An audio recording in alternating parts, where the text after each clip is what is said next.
Welcome to a fine gaming experience, everyone.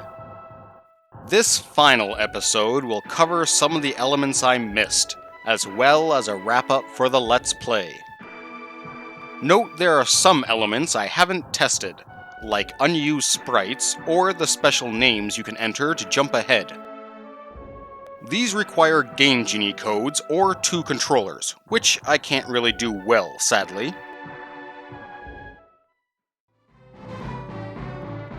Now you might remember how Ox had to punch a tree so he could get the fruit for Searle.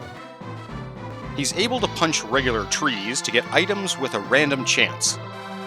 It's a very shallow pool of items, and you'll usually just end up with an apple, so it's not the best use of your time.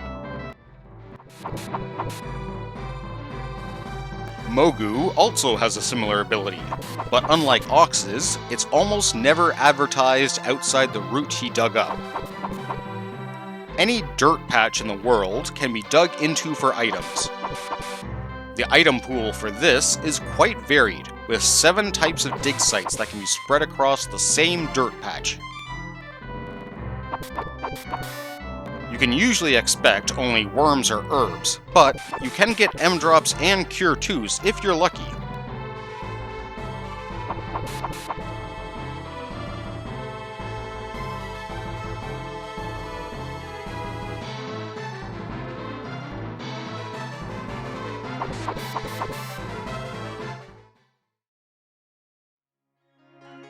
Next up is the flea market. The third and final stage of the market has some incredible items in it that are even better than some endgame equipment we have. This is where you get the best weapons for Nina, Blue, and Ox, as well as Bo's second best weapon. Evil robes are good armor pieces for the women, and mask shields are some of the best shields you can get.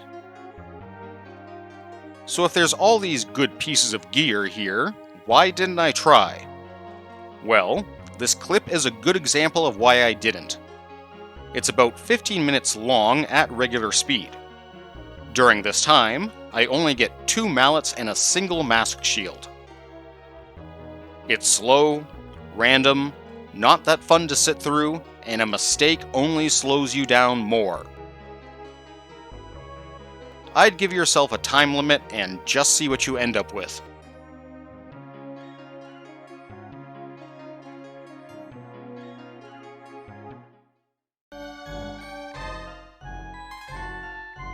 When we challenged Jade near the end, he offered us a chance to work for him.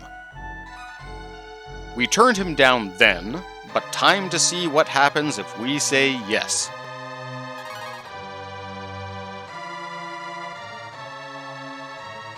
As you might expect, Jade isn't the best boss to have.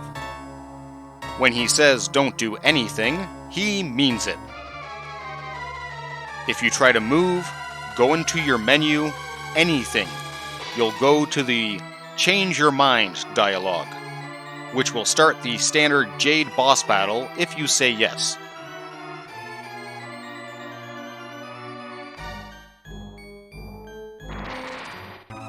Doing nothing like Jade wants only ends up boring him. He'll send out 5 waves of progressively harder enemies that end on an M slime. Defeating that slime will reward you with 999 experience and cash. After that, there's 3 fights that end with a red Ruga, which also gives good rewards. Then the whole cycle repeats till you die or change your mind, making it a great spot to level up at the very end.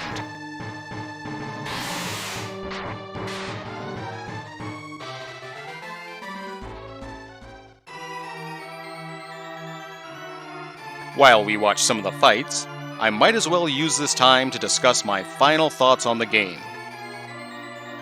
1993 was a good year for releases. Link's Awakening, Mega Man X, Mortal Kombat 2, and Day of the Tentacle were some of the hits you might recognize from that year. What there wasn't many of were good RPGs. There was competition with Legend of Mana, Lufia, Illusion of Gaia, and Ogre Battle, to be sure. But Breath of Fire's unique enemies and characters helped it stand out during its time.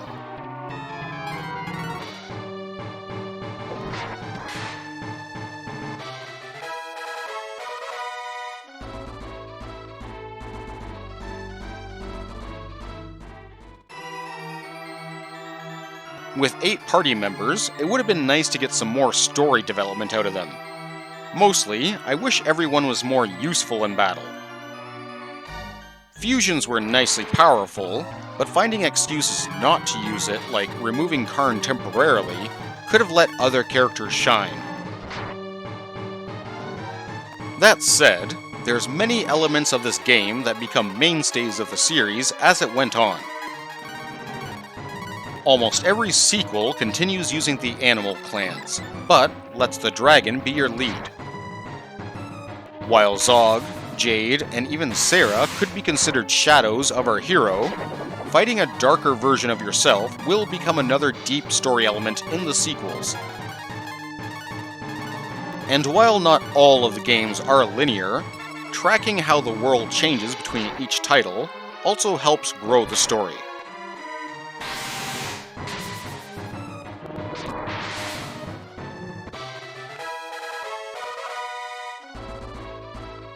There's certainly a lot of rough spots we notice, especially now, where modern games have polished all those edges down for smoother gameplay. But one thing this game really had was character.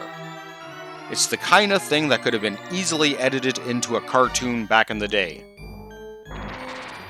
Getting past the harder parts would let this game really imprint on you as a kid, and it's no surprise there's so many fans of it today.